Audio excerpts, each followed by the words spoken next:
भोपाल के Subhash excellence school में युवा दिवस के अवसर पर एक विशेष कार्यक्रम का आयोजन किया गया, जिसमें मुख्यमंत्री डॉक्टर मोहन यादव मुख्य अतिथि के रूप में शामिल हुए। उनके साथ पीडब्ल्यूडी मंत्री राकेश सिंह भी कार्यक्रम में मौजूद थे। सीएम ने कार्यक्रम को संबोधित करते हुए कहा कि युवाओं से नशे और गलत आदतों से दूर रहने की अपील की। उन्होंने कहा कि आज का युवा तेजी से नशे और बुरी प्रवृत्तियों की ओर बढ़ रहा है, जो समाज के लिए गंभीर चिंता का विषय है। सीएम ने युवाओं को स्वस्थ जीवन शैली अपनाने की सलाह दी और कहा कि दिन में कम से कम आधा घंटा योग के लिए जरूर निकालना चाहिए। यदि पूरा योग संभव न हो तो सूर्य नमस्कार करना भी पर्याप्त है। उन्होंने यह भी कहा कि युवाओं में पढ़ने की आदत लगभग खत्म होती जा रही है, जिससे फिर से विकसित करने की जरूरत है। मुख्यमंत्री ने युवाओं से अपील की कि वे खेलकूद, योग और पढ़ाई को अपने जीवन का हिस्सा बनाएं। उन्होंने कहा कि केवल पाठ्यक्रम की किताबें ही नहीं बल्कि रुचि के विषयों को भी पढ़ना चाहिए। भारत मूल सनातन संस्कृति को लेकर आगे बढ़ रहा है। अपनी भावनाएं परिवार और दोस्तों से साझा करें।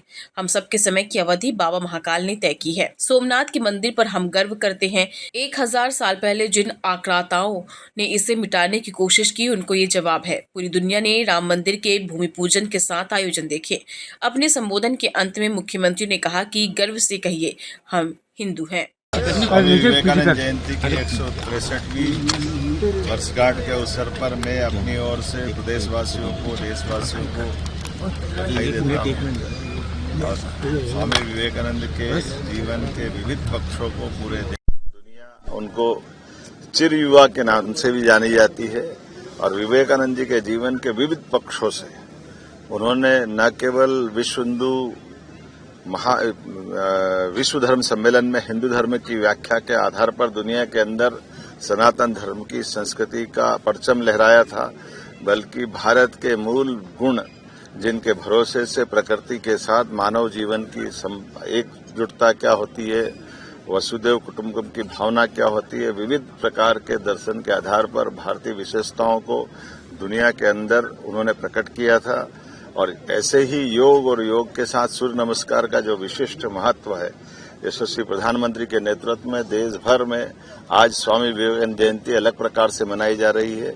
और ये भी एक और कारण है कि समुद्र के किनारे सोमनाथ के मंदिर में भी 1000 साल के पुराने उस अतीत के काले धब्बे के आधार पर जहां देश का मान मर्दन करने का प्रयास किया था, आजादी के बाद सरदार वल्लभ भाई पटेल के नेतृत्व में न केवल सोमनाथ का मंदिर पुनः दुनिया के सामने अपना सीना तान के आस्था और विश्वास के साथ खड़ा है। हमें गर्व है इस बात का कि आज स्वाभिमान के उस सूर्य का दुनिया दर्शन कर रही है। यशस्वी प्रधानमंत्री के नेतृत्व में दुनिया का सबसे बड़ा लोकतांत्रिक देश अपनी सनातन संस्कृति के साथ साथ सभी लोगों को लेकर के दुनिया के अंदर विकास का नया परचम लहराने के लिए आगे बढ़ रहा है। आइए हम सब विवेकानंद जयंती के अवसर पर, युवा दिवस के अवसर पर दुनिया के सबसे युवा देश और सबसे युवा कुछ चुनिंदा प्रदेशों में से मध्य प्रदेश भी है, मेरी अपनी ओर से 9 करोड़ वासियों को बधाई, देशवासियों को बधाई, विवेकानंद जयंती की बधाई।